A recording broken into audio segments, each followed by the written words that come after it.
پاکستان کے نے پوچھا اگر ایک ہی کمرے میں نماز پڑھی جا رہی ہو اور دوسری طرف کوئی آواز بند کر کے موبائل استعمال کر رہا ہو، یعنی کوئی تصویر یا ویڈیو ہی دیکھ رہا ہو اور موبائل کی پچھلی سائڈ نماز پڑھنے والے کی طرف ہو، تو کیا نماز قبول ہو جاتی ہے؟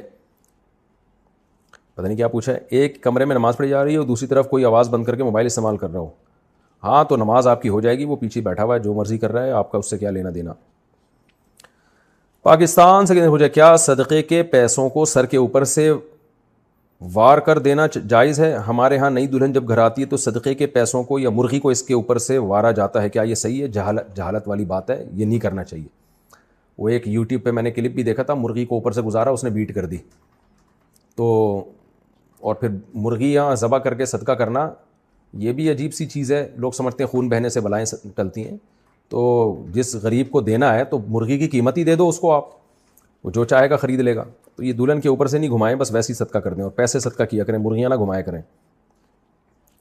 مسیح الرحمان حیدرآباد انڈیا سے. سعودیہ میں رہتا ہوں، فیملی کے ساتھ اس سال حج کرنے کا ارادہ ہے، مگر میرے والدین جو کہ انڈیا میں رہتے ہیں انہوں نے اب تک حج نہیں کیا. کیا والدین کو حج کرائے بغیر میں اپنی بیوی کو حج پر لے جا سکتا ہوں؟ اس کے بارے میں کیا حکم ہے؟